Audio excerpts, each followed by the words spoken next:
हम लोग जापान की भौगोलिक स्थिति के बारे में पढ़ने जा रहे हैं। जापान को जापानी भाषा में निप्पॉन कहा जाता है। जापान को जापानी भाषा में निप्पॉन कहा जाता है। निप्पॉन का अर्थ क्या होता है?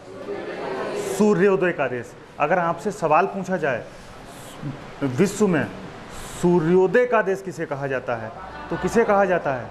जापान को कहा जाता है। जापान की जो सबसे लंबी नदी है उसका नाम क्या है? शिनानो। क्या नाम है? शिनानो। जापान की सबसे लंबी नदी है। दूसरी बात, जापान को ज्वालामुखी का देश कहा जाता है। और जापान में जो सबसे खूबसूरत ज्वालामुखी है, जो अपनी सौंदर्य के लिए पूरे विश्व में जाना जाता है, उसका नाम है फ्यूजियामा। क्या नाम है? फ्यूजियामा नाम है। अमेरिका ने 9 अगस्त और 6 अगस्त को जापान के 2 शहर जिन पर बम गिराया था उनके नाम है हिरोशिमा और नागासाकी। अब हम लोग ऊपर से इसको देखते हैं और समझते हैं।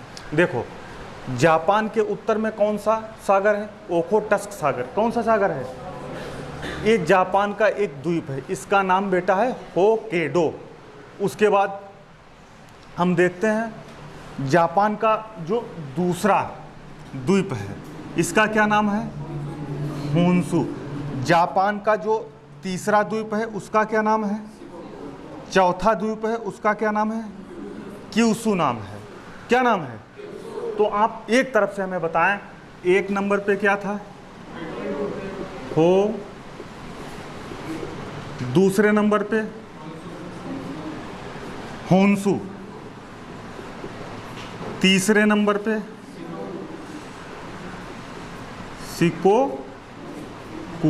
चौथे नंबर पे क्यूशू। ये क्रम जो है ये आपको भूलना नहीं है, क्योंकि ये परीक्षा में कई बार पूछा गया है। दूसरी बात, जापान का एक प्राकृतिक बंदरगाह है जो सबसे बड़ा है। क्या नाम उसका है? याकोहामा। क्या नाम है? याकोहामा नाम है। और नगोया जापान का एक शहर है। इसको क्या कहा जाता है? जापान का डेट्रॉइट, यानी रेशम वस्त्र उद्योग सबसे ज़्यादा कहाँ है? जापान में। दूसरा, ओसाका जापान का मैनचेस्टर। जापान का मैनचेस्टर कह लो या फिर पूर्व का मैनचेस्टर, इसको ऐसे भी कहते हैं, दक्षिण पूर्व का मैनचेस्टर। दक्षिण पूर्व का मैनचेस्टर, जापान का मैनचेस्टर, पूर्व का मैनचेस्टर, तो क्या हो जाएगा? ओसाका हो जाएगा।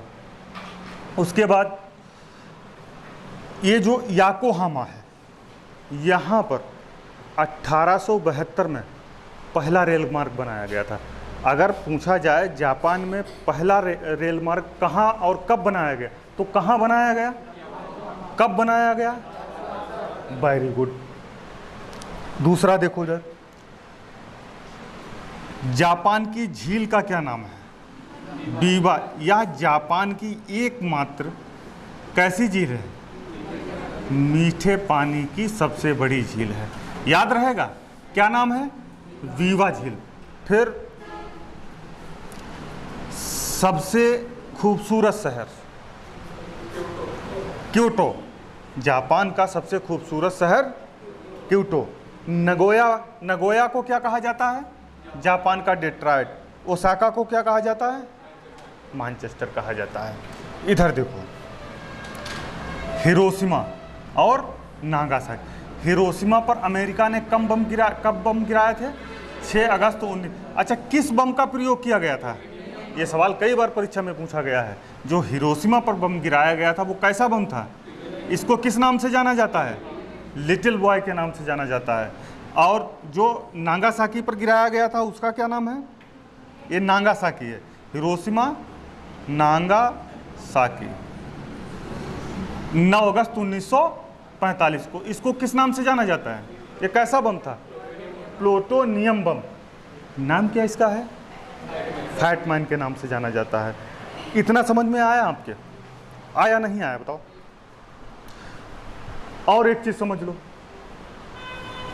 जापान में जो उष्ण कटिबंधीय तूफान आता है उसको किस नाम से जाना जाता है? टाइफून नाम से जाना जाता है। किस नाम से? टाइफून नाम से जाना जाता है।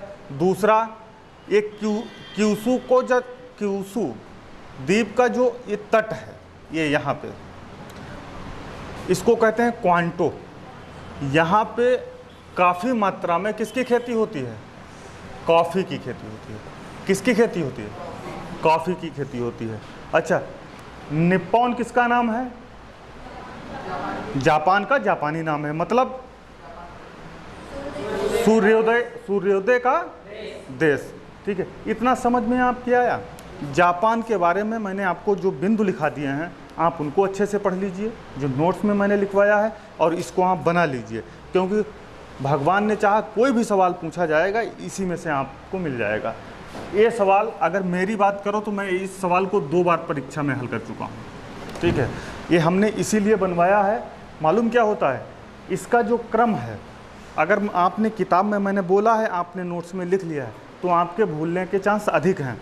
अगर आपने मानचित्र में इसको देख लिया, ठीक है, और मानचित्र बनाया, उसके साथ में इनको दर्शाया है अपनी कॉपी पे, तब आपके भूलने के चांस बहुत कम होते हैं। बात समझ में आई नहीं? बाकी मैंने आपको बताया है, घर पे कम से कम 4 घंटे पढ़ो। कितने घंटे पढ़ो? 4 घंटे, मतलब 4 घंटे पढ़ना है। ऐसे मत बैठो, ठीक है, ऐसे कतई मत बैठो, सीधे बैठो ना। भूख लगी है तो फिर क्या दिक्कत है, आराम से बैठो। घर पे 4 घंटे पढ़ के आओ। अमन, तुम्हारे अंदर मस्ती कुछ ज़्यादा हमको दिख रही है, और तुमको हम सच बता रहे हैं, ये दिखनी नहीं चाहिए। हलचल नहीं होती है, कुछ लोगों के अंदर हलचल बहुत ज़्यादा होती है। ठीक है, अगर कोई बात पता चल जाती है तो खलबली मच जाती है। हाँ, ये बात दूसरे को कैसे बताएं? ठीक है, दोस्त को कैसे पता चले?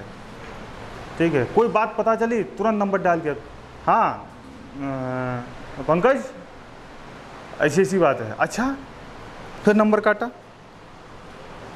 अरुण, हेलो, ऐसी ऐसी बात है, फिर नंबर काटा। इमरान, ऐसी ऐसी बात है। बात समझो मेरी बात? ये ना, ये सब ठीक नहीं है। ठीक है, अपना हम कह रहे हैं तो ध्यान दो इस बात पे। ठीक है, ऐसे नहीं कह रहे हैं, एविडेंस के साथ कह रहे हैं। ठीक है, अपना माइंड पढ़ाई पे लगाओ, उसके अलावा किसी चीज़ पे नहीं। ठीक है, आप जब यहाँ से निकलते हो, रोड तक जाते हो, ठीक है, आपकी हर एक एक्टिविटीज़ पे हमारी नज़र होती है। ठीक है, कि आप गोफ्फा डाले जा रहे हैं, ठीक है, रोड पे ऐसे ऐसे पैर चलाते हुए जा रहे हैं, क्या करते जा रहे हैं। ठीक है, हाँ, बहुत सारे लोग इसमें यहाँ से निकलते हैं तो गोफ्फा डाल के जाते हैं, दोस्ती निभाते जाते हैं। तो ये चीज़ कतई नहीं होनी चाहिए। रोड पे चलते, जब आप घर के बाहर होते हैं, ठीक है, जब आप अपने घर के बाहर होते हैं तो अपने परिवार का प्रतिनिधित्व कर रहे होते हैं। क्या कर रहे होते हैं? प्रतिनिधित्व कर रहे होते हैं। बाहर आप जैसी एक्टिविटीज़ करोगे जाके ना, अगर कुछ अच्छा करोगे तो आपके लिए अच्छा होगा, गलत काम करोगे तुम, बदनाम कौन होगा? तुम्हारा परिवार। ठीक है, इसलिए जब आप घर के बाहर होते हैं तो अपने घर का प्रतिनिधित्व कर रहे होते हैं। ठीक है, और जब आदमी किसी भी चीज़ का प्रतिनिधित्व करता है तो बड़ी समझदारी के साथ काम लेता है, और यही आपको भी करना है। यहाँ से घर जाते हो, घर से यहाँ आते हो, कोचिंग में रहते हो, ठीक है, कोई ऐसी एक्टिविटीज़ नहीं दिखनी चाहिए जो हम नहीं चाहते हैं। अगर हमने देखी तो हम कहेंगे ज़रूर, भले आप नाराज़ हो जाओ, क्योंकि आपको जिस उद्देश्य के साथ यहाँ पे भेजा गया है, समझ रही हो? नहीं समझ रही हो? तुम्हीं से कह रहे हैं। हाँ, जिस उद्देश्य के लिए यहाँ पे भेजा गया है, ठीक है, उस पर अच्छा काम करो, उस पर खरा उतर के दिखाओ घर वालों को, ये बढ़िया बात है। और आपके लिए कुछ नहीं है, अगर आप 6 महीने अच्छे मन से पढ़ लें, दिल से पढ़ लें ना, नौकरी आपके कदम चूमेगी। ठीक है, नौकरी आपसे कहेगी सर हम आपके पास आना चाहते हैं। ठीक है, आप कहोगे अभी रुक जाओ, थोड़ा वक्त नहीं है। ठीक है, तो इसलिए अपने आप को अपने काम में समर्पित कर दो। ठीक है, इतनी मेहनत करो, ठीक है, कि 6 महीने में 1 साल के अंदर नौकरी मिल जाए। बात समझ में आई नहीं आई रजनीश? छुट्टी नहीं करनी है, कसम खा लो, खा लो कसम कि छुट्टी नहीं करनी है। और उसके बावजूद यदि छुट्टी हो जाती है, बाय द वे, ठीक है, जैसे मजबूरी में छुट्टी हो जाती है, कोई ऐसा नहीं है ऐसे छुट्टी नहीं करना, सिर दर्द कर रहा है आज नहीं जाएंगे, पैर दर्द कर रहा है आज नहीं जाएंगे, आज मूड नहीं जाने का है, ये सब नहीं करना है, ठीक है। आना है, पढ़ना है, हाँ कोई ऐसी मतलब जो है घटना घटित हो जाए या इमरजेंसी वाला कोई काम पड़ जाए तब आपको नहीं आना, उसके लिए हम भी कुछ नहीं कहेंगे। वरना यहाँ एक सवाल पढ़ाया जाए, ये नहीं कि यहाँ पूरा दिन अच्छे से पढ़ाया जाए तभी पढ़ोगे। हम कह रहे हैं क्लास में अगर पंकज एक सवाल पढ़ाया गया है, आप यहाँ आए हो, आपका आना सिद्ध हो गया।